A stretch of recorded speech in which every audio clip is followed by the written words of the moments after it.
Hi, my name is Susan Lochocki, and I'm running for President of the United States.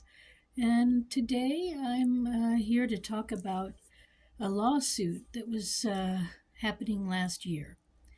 It is in regards to registering to vote and the fact that it's an unconstitutional act that the Congress decided was a good idea, so they made it a law, and then the states have decided to enforce it.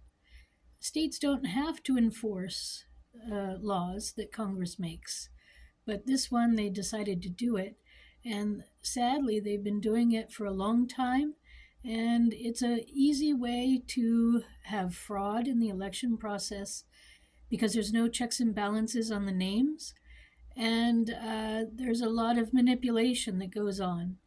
And then the fact that we also have electronic machines now too is even more fraud. So I'm going to read you a little bit from my lawsuit.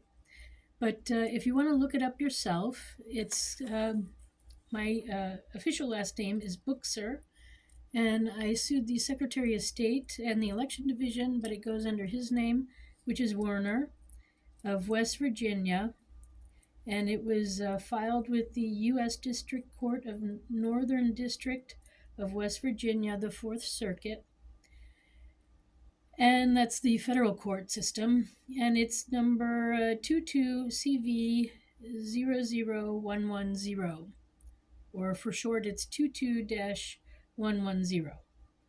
So, registering to vote goes against our 14th Amendment. And the 14th Amendment, I wanted to read that to you. Let me get that quickly. Sorry, I thought I was set up. All right.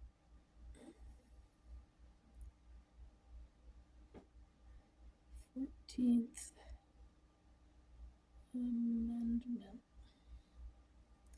And I'm just going to read the beginning. No state shall make or enforce any law which shall abridge the privileges or immunities of citizens of the United States, nor shall any state deprive any person of life, liberty, or property without due process of law, nor deny any person within its jurisdiction the equal protection of the laws. So nothing should come between you and your right to vote. And I discovered back in 22 that you cannot have your vote counted in any state unless you register to vote. So that is an infringement on your 14th Amendment right. So I'm going to read a statement that I have from the case that I put forth that got rejected. I also attempted to send it to the Supreme Court, but I missed a piece of paper, so it got sent back. So anyways, that's another thing. U.S. citizens, normal average ones, should be able to file documents on their own behalf, and the system shouldn't be as complicated as it is, or instructions out there should be clearer. So this is also part of my problem with this whole issue of lawyers and courts and stuff.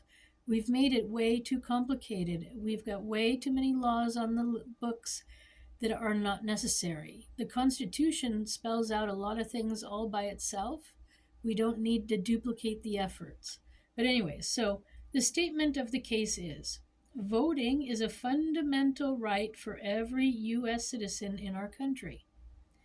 You cannot vote in West Virginia or in New York from abroad as a U.S. citizen without registering to vote first. If you want your vote counted, it's my understanding that it's not just these 3 locations that I mentioned above where this is a forced obstacle to U.S. citizens making their vote, but apparently all 50 states has some sort of obstacle that prevents their state citizens from placing their votes and having them counted. In fact, almost every state has the forced registration in place. The only state without it is North Dakota, and they recently made some new restrictions that cause also votes of citizens to go uncounted. This is unacceptable and unconstitutional. Then it's within the list of registered voters where the fraud and manipulation is. They don't take people off the lists when people move. That's my recent experience again. They misspell names and addresses. They write in college students, traveling people, even foreigners can get registered and they get to vote. And they do sometimes. And now they vote in several states, even in several towns.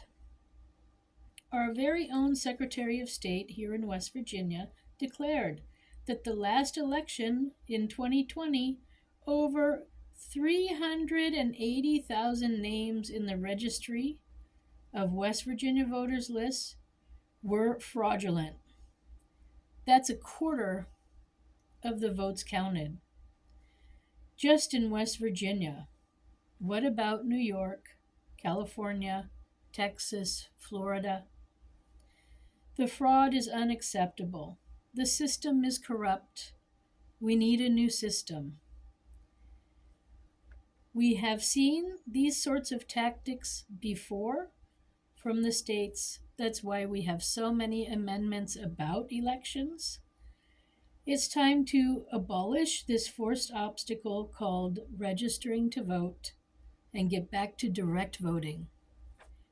The other thing I'd like to say about that is how many of you went in to vote back in 22 or 2020 or at any time in recent elections where suddenly you had to vote on things you didn't know you had to vote on, like whether your town needed a new bridge and so they needed money for that, or whether your state was changing your own state constitution to include certain things or exclude things, but nobody told you about that before you walked in the door. Well, that's also unacceptable. We need to know what we're voting on, who we're voting on, and we need our votes counted without obstacles. So I have a solution. As some of you know, I lived abroad for 20 years, and I have seen ways of voting that is constitutional. It would fit in with our Constitution and give us the information that's needed so that we as citizens can make a real vote and a real vote that counts. So go to my website and have a look at what I say and how to go about it. My website is www.susan4, the number 4 that is, USA.com. There, right at the very beginning, when you click on it, I talk about what's wrong with our voting system and how we can change the system. We all have Social Security numbers, and the Social Security Department, they have one address for us only, and that's our main address. That is where you get to vote. That is my plan, and a packet will come to you like 1 to 2 months before you have to bring it in, so you have time to go over it. You can talk to your family and friends about it. Then you can make your vote, and then you bring it down to the town hall or the courthouse, depending on where it goes. When you have time, over a month, you'll have time to bring it in. But have a look at what I wrote, and it's time. We need our votes counted. I've heard you for the last 4 years, you telling me how you don't feel like your government is listening to you anymore. And you're right, because they have their own agenda and it's not your agenda. So again, my name is Susan B. Lochocki. Thanks for stopping by. I wish you a nice evening. Bye for now.